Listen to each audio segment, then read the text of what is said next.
Welcome to Guide to Fluency, where we review language apps and programs to help you on your language learning journey. Today, we're going to talk about something a little different than usual: Spanish. More specifically, where Spanish is spoken.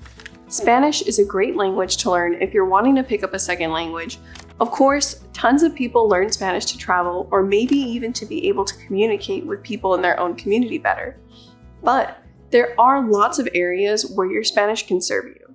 There are a total of 21 countries where Spanish is the official language. The obvious ones that might come to mind are probably Mexico and Spain. If you look up a map of Spanish-speaking countries, you'll see large areas covered in mostly the same spot. This is because they're mainly located in areas that were settled on by the Spanish Empire. There are areas that were most influenced by the Spanish, leaving a large cluster of countries to speak the language, like in South and Central America and parts of the Caribbean.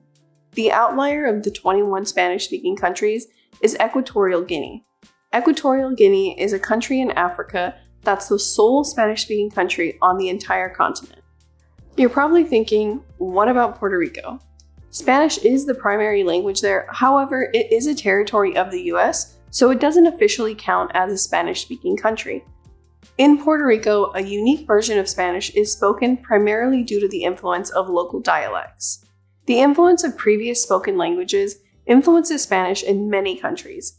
Even in the US, people that speak Spanish can be influenced by English and create words that are informal but known within their area.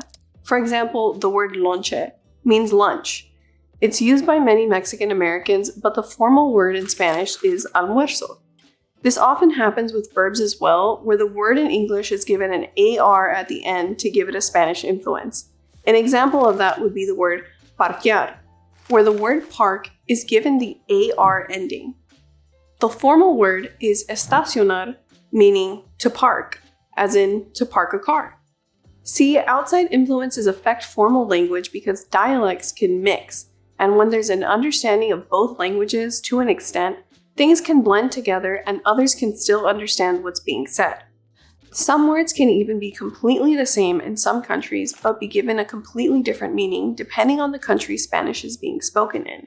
Because of the Great Spanish Conquest of the Americas, Spanish is spoken differently in countries because of the dialects spoken in the areas previously by indigenous peoples. The tone and sound of the previous spoken languages affected the way their Spanish would sound, and some words were meshed into the language.